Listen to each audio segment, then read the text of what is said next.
Alright, hello guys, here for the final video. I'm here to give you a quick description of Buck Dancer's Choice. Um, Buck Dancer's is a music store, opened in stores in 1976, and since then it's grown to become Maine's #1 choice to buy stringed instruments, amplifiers, and recording gear, among other things. Um, It says right here on the top of the paragraph, 248 St. John Street, Portland, Maine. That's their only location. They are not a chain like Guitar Center. They are a one-of-a-kind, unique business. Um, it's owned and managed by Tim Emery and Phineas Martin. They've had a good amount of competition. There's some other stores to buy guitars around town, and of course there's corporate places like Guitar Center. Guitar Center, the nearest one to Portland is in South Portland, right by the mall. But they've persevered through everything. I don't think their business has ever really slowed down because of competitors, and I think that's a lot due to the fact that you can take lessons there, much like Guitar Center. But a lot of other small places like this don't offer lessons of their caliber. They have probably like 6 or 7 different teachers, and they all book up pretty fast. So if you want to take lessons down there, I'd say get down there as soon as possible. Um, my guy that I take lessons from, his name is Chris Day. He's not an official employee of Buck Dancers. He does private lessons, but it's used. He uses Buck Dancers to give those lessons.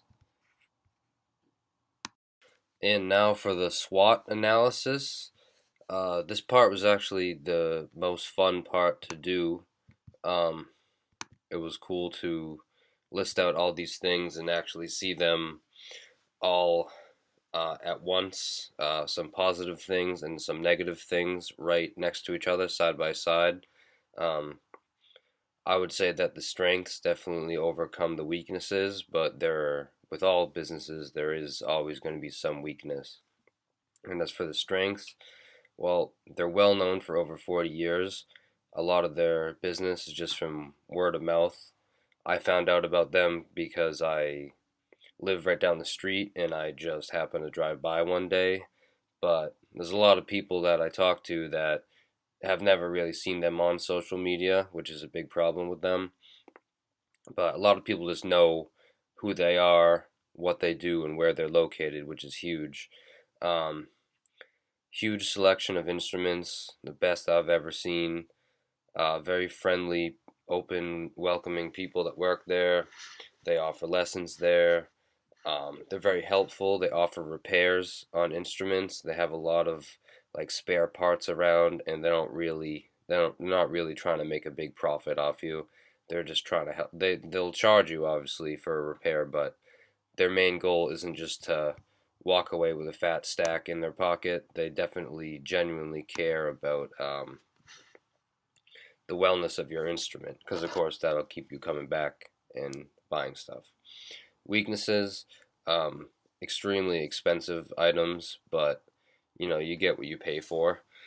You can't just expect things to be cheap because they have to make a living too, and these fine crafted beautiful instruments excuse me, oftentimes very expensive, and like I've mentioned in pretty much all these projects over the past few weeks, um, they're very inconsistent with their social media posts, which is, I think this SWOT analysis will definitely help them with that.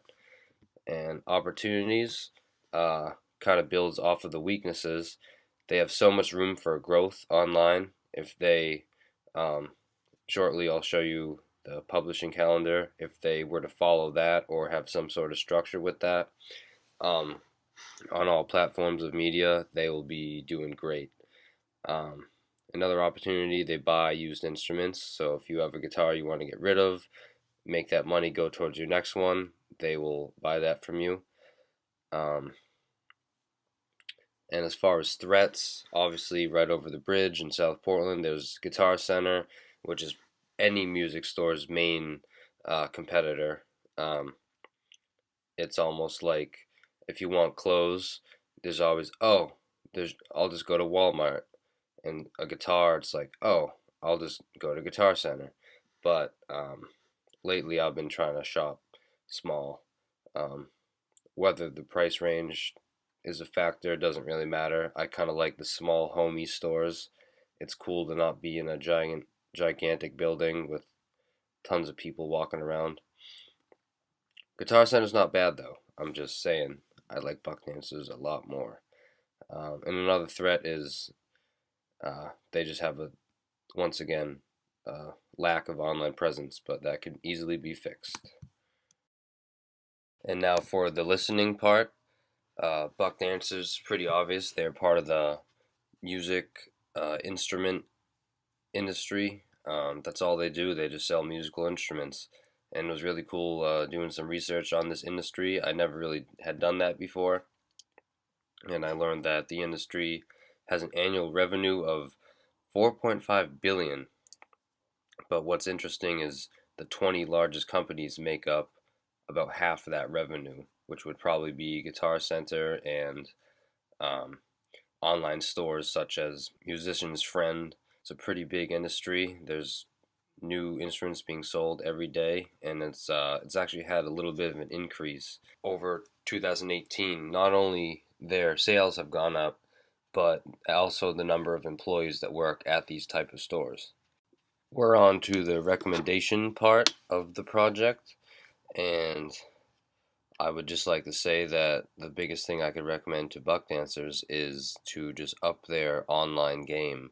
They have an incredible store, incredible staff, but definitely they need to post more on social media, which I'll talk about in a few seconds as I go over my publishing calendar I made for them.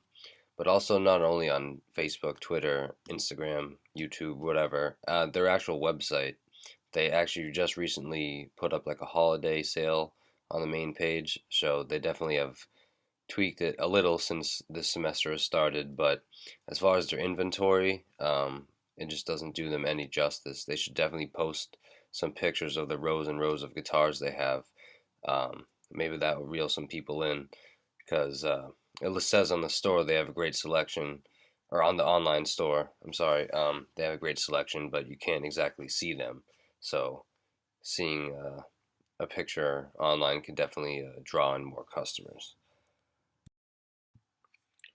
For the publishing calendar for social media, I try to mix it up a lot. As far as Sunday through Wednesday, there's just a couple different things I wanted to get out. Like on Tuesday, a motivational quote about like, not giving up, make sure to pick up a guitar and practice every day, that kind of stuff. And that's on Facebook. And then as far as Twitter, I tried to have at least one tweet every day, one like about the history and a couple about on sale instruments. And then Instagram just pictures.